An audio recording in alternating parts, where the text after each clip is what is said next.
Hello everyone, welcome back to the third video in this series about the Gilman International Scholarship. This video is talking all about the essays, so this is the most important part. I think this is what most people are here for. They want to know, how do I win the scholarship? I know the essay is important, so let's dig right into it, okay? So first tip number one, formatting. Most important thing you can possibly think about is the formatting. All essays are 500 words maximum, which is a change from previous essays where it was a maximum of 7,000 characters, which is about 1,400 words. And like I mentioned in the previous video, they took one of the essays and they split it up into two. So it used to be 3 essays, now it's 4. And so it's really important that you really follow the guidelines that we're going to go through so that you do well. But one of the simple things they tell you right away when you go to fill out the essay is that right here, ensure it's no more than 1 page, single spaced, 1-inch margins, using Times New Roman 12-point font. And do not exceed the 500 word limit for each essay. Okay? That's important because if you don't stick within that limit, you won't be eligible. All right? They want you to be able to follow directions, I'm assuming. So make sure you do that. Okay? So first essay, before I go into the essays, let me keep going down my script here because I want to talk about these things. And I'm going to have a link to the essay page in the description of the video, so just stay tuned or scroll down for that. All right, tip number 2 I have for you. We're still going over general tips. Make sure you work with your advisors. I mentioned in the previous video that as you're going through the application, you're going to select your advisor, and then your advisor is going to add a course to your Canvas. Usually they're able to do that, and then you can actually get your transcript from there. But you can also just communicate with them throughout the process because they probably are familiar with the Gilman Scholarship. As a matter of fact, I found out about it through one of our study abroad advisors. So it's important that you utilize that resource, okay? Tip number 3, follow the guidelines. So each question has guidelines as prompts to help you to answer or to talk about the topic of the essay. And so it's important that you follow those guidelines, okay? Tip number 4, create an outline. And I'm going to detail how you do an outline and what your outline should look like, or I should say like how you would go about typing an outline so that it's a little bit easier for you when you go through that part. All right. And tip number 5, be authentic. When you're writing your essays, I just want you to be authentic. That's what they're looking for. They don't want some, prefabricated message that just sounds fake. You don't use AI to write your whole thing. I understand if you want to use AI to help you to put your words together, but you really want to try to avoid using that and just be authentic. And if anything, only thing you should ever use any technology for is to help you proofread, not to help you write it, not to come up with the story, because they're going to know. And I'm pretty sure they're using AI as well because they have a lot of applicants.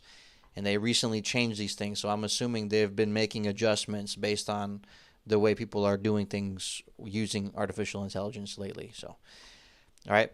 Next tip, number 6, is just think about how you want to represent yourself, your school, and your country.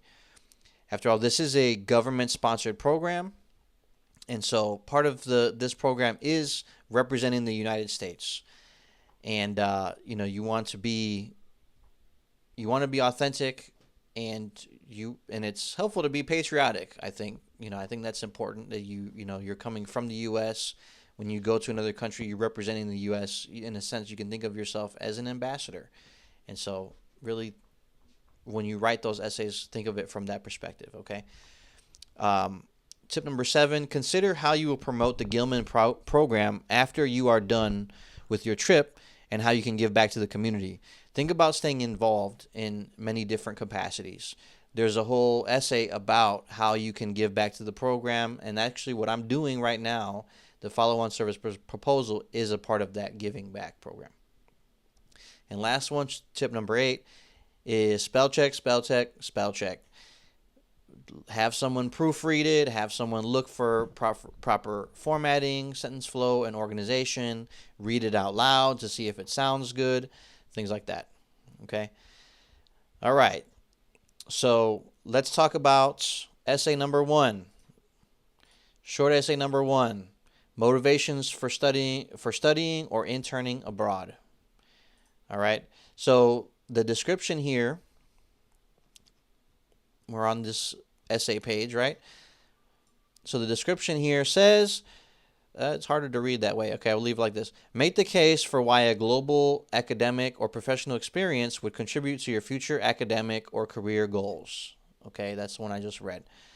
That's question number 1. All right. And then question number 2, why did you select your specific program or internship and host country? All right. So this part of the essay is important, and it's a little bit loaded.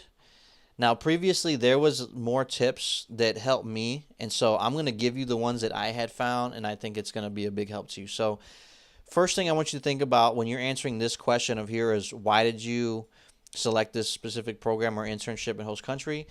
I want you to think about these questions. Is there a cultural significance for you going to said country? Are you trying to learn the language or learn more about your heritage, for example? For me, as a Puerto Rican, I have Spanish descent, and so I spoke to this aspect of my life in my essay and how this trip was important and valuable to me and my family, right? Because I was going to Barcelona for my trip. And so that's something that I focused on in my essay. Second question I want you to think about is, how will studying or interning abroad help you to achieve your future academic or professional goals, right?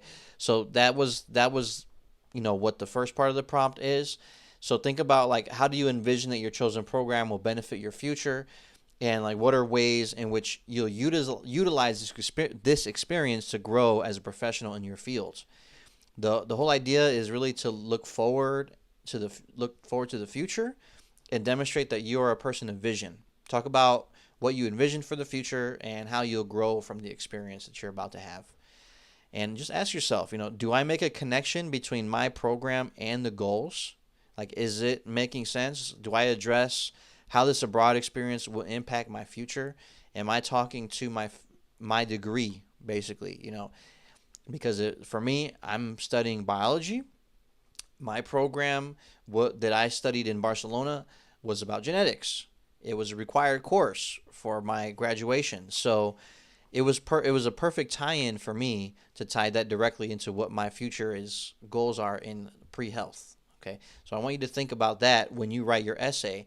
Is think about who you are and where you're going in your degree. All right.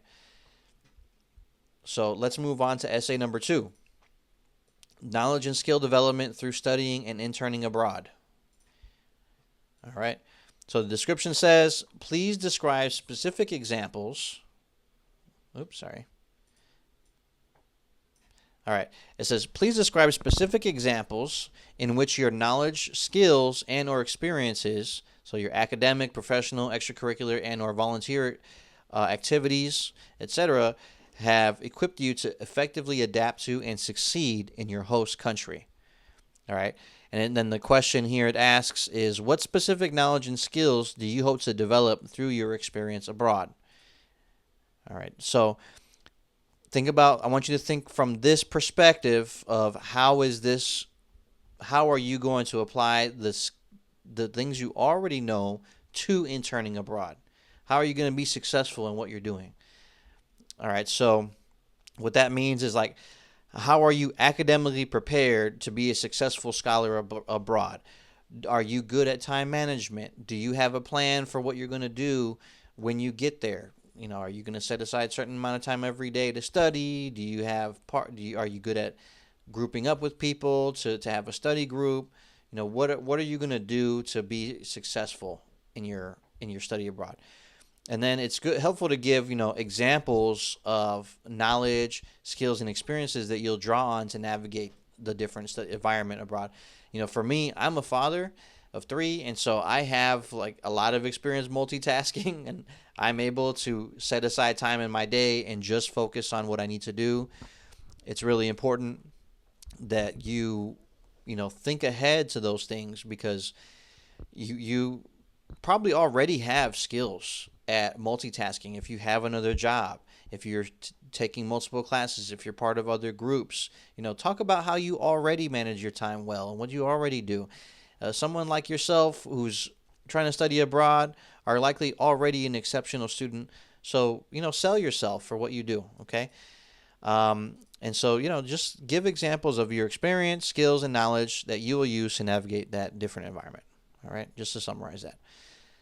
All right, essay number 3. Let's talk about it. Gilman scholars as citizen diplomats. This is what I was talking about earlier when I said that this is a patriotic program.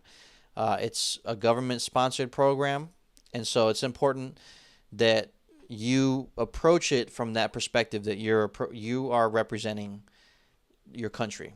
All right, so the description says, Gilman scholars represent the United States overseas as citizen diplomats and are expected to build meaningful connections in their host communities while studying or interning abroad. Gilman scholars will have the opportunity to share what it means to be an American citizen with their host communities, which is particularly relevant as we approach the 250th anniversary of the founding of the United States. So imagine that. And our country is quite young, but it's an important milestone in our country. All right, so it's asking you, it's giving you this prompt here. Describe your plans and strategies for engaging your host community and showcasing what it means to be an American. Articulate any specific plans that involve showcasing America's 250th anniversary while in your host community. All right. So, 2 questions that I want you to think about when you're writing your essay is, do you explain how you plan to represent the U.S. and share your own background and experience as a U.S. citizen? And 2, do you discuss the opportunities you will see to engage in the culture and build meaningful relationships within your host community? And so these are important because you're tying in your Americanness with your desire to be an international student, and how you plan to give back to your country by being a citizen diplomat, by being someone who is a good representation of the U.S. And one of the warnings they give us when they gave us in Barcelona is, don't drink too much, don't get drunk and be belligerent and act foolishly when it's in the city, because you reflect poorly on the hosts who are taking care of you guys, as well as your own country. And so it's really important that you think of it from this perspective, that you're going as a representative, so you want to be responsible.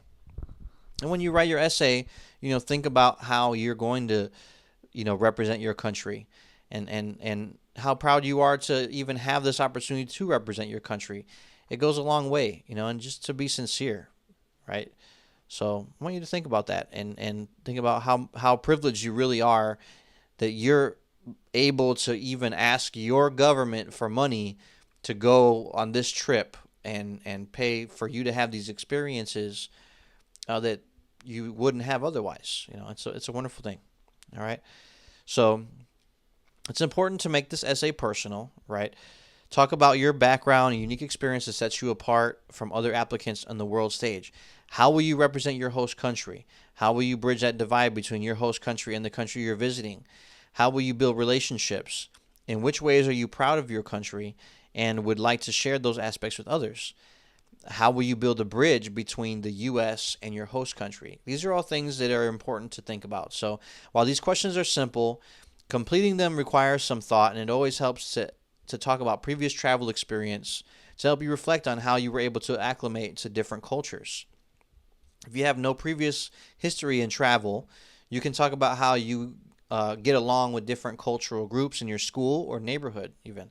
If you struggle with blending in, talk about how you plan to grow through this experience. So be authentic. So the last point that I made there is, I'm just saying that, let's say you have no experience at all and you're socially awkward. You don't know what you're doing in another country. Talk about that. Talk about how you really want to grow and you want to become more than what you are now. And That's what I mean by being authentic. Is if you're not this, if you're not someone who's charismatic or who travels much or anything like that, talk about how you're trying to break out of your shell. That's just as valuable and even more inspiring to people, I think, than to just talk about things that you're not able to do or you don't already do. Okay, so I think that's enough for essay 3. It really is subjective, so you want to take your time with this one as you do with any of the other essays to be authentic. All right, so let's get into the last one, and this one is really important. So I think you want to focus, really pay attention here, because this is a really important part. Okay, so essay 4 is called "The Contributions to U.S. Communities and the Follow-on Service Project Proposal." And the description reads, Gilman scholars return to their communities across the United States with global networks and foreign language skills to support U.S. prosperity. As part of this effort, Gilman scholars are expected to complete a follow-on service project, which aims to highlight the critical role of study abroad in enhancing U.S. national competitiveness and security and the benefits of the Gilman program.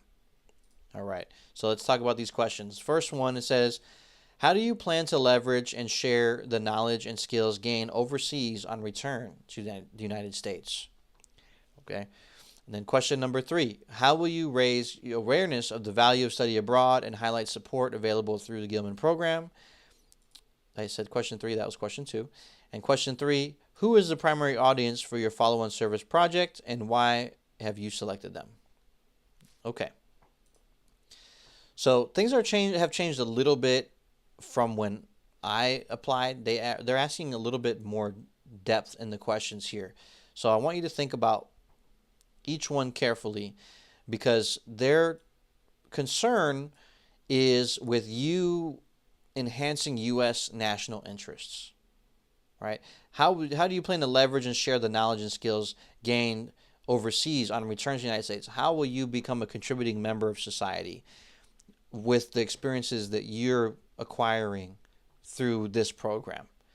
So what do you expect will change in your life, and how will you apply those experiences to better serve the lives of others?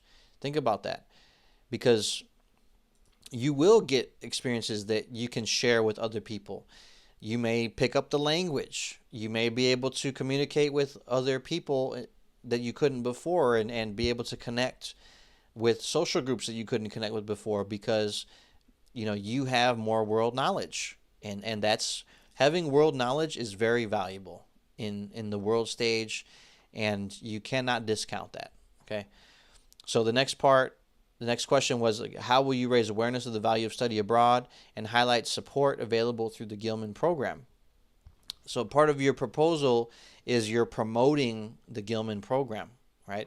So what sort of strategies are you going to implement to promote the program? For me, what I'm doing right now is a part of this repayment of the program. And honestly, I'm happy to do it because they helped me tremendously and I want to give back. So it's important that you think about what you're going to do. So what I decided to do is I'm going to be making the series of videos talking about the Gilman program and helping people like yourself to have the strategies to be successful and to have the right mindset going forward when you're abroad. And so that's the mindset that I took when I started doing this. And I pray that you'll have the same mindset when you decide what you're going to do. I also did an outreach through my school in which I talked about my program. I talked about the Gilman program, and I was giving out information for people who are interested so that they can apply and they can benefit from it as well. All right. And so then the last one is, think about who is the primary audience for your follow-on service project and why have you selected them. So you're going to talk about that in your essay, right? For me, my primary audience was students looking to apply. That's pretty broad. It's people who are, young college students or older students like myself, I'm in my late 30s, and I was able to benefit. So, just think about that when you write it. You don't have to write a lot because remember, this is a 500-word essay. You don't have to go in depth about that. The most depth has to be about what you're actually going to do and how you're going to give back. And just making sure, though, that you touch on this question because you want to answer every question, as we talked about in the beginning, answer every prompt that they give you, because if you miss it, you can fail, basically, fail to answer the questions and fail to get your scholarship. Okay, so there are some other questions I want to give you guys to think about. These were helpful for me, and this is part of this is, I want you to ask yourself this when you write your essay. Does your follow-on service proposal increase awareness of the Gilman program and study abroad? Is your project feasible? Meaning, is this something that you can actually accomplish? Do you give a detailed plan for your project? Do you include your study abroad experience into your project? And do you have an intended audience? Like, who will you and even who will you collaborate with in order to reach the community or the audience that you have planned? So just, imagine when you're going through doing this, imagine you already have this scholarship, right? How would you reach out to your network to promote Gilman? Just plan out your promise. If you're making a proposal, it's a promise that you intend to keep. So you have to set yourself up to do something that you know you can do, or at least learn how to do. For me, I've actually never done like a video like this where I'm using OBS and recording and screen recording. So this is something that I'm learning to do, and it's great because also it's like I'm building new skills I didn't have before. Awesome. So think about that. When you make your promise, is this something you can actually do or no? Think about that. And then it's helpful also to like plan on doing something that you can do digitally and physically. That way you're demonstrating you're not just taking an easy route, but you're planning on doing something that actually is going to be a little challenging for you to do, so that they can see that what you're doing is well thought out, and you're actually trying to give back to the community in a meaningful way. Okay, so that's it for the essays. Feel free to rewind, go back and replay parts, or just take screen caps of some of these things. Like I said, all of this stuff is here. It's all right here, on the website. But then also, you can click here, and there's examples. Sorry, let me highlight it. There's examples here where you can click this part. Sorry, let me highlight that properly.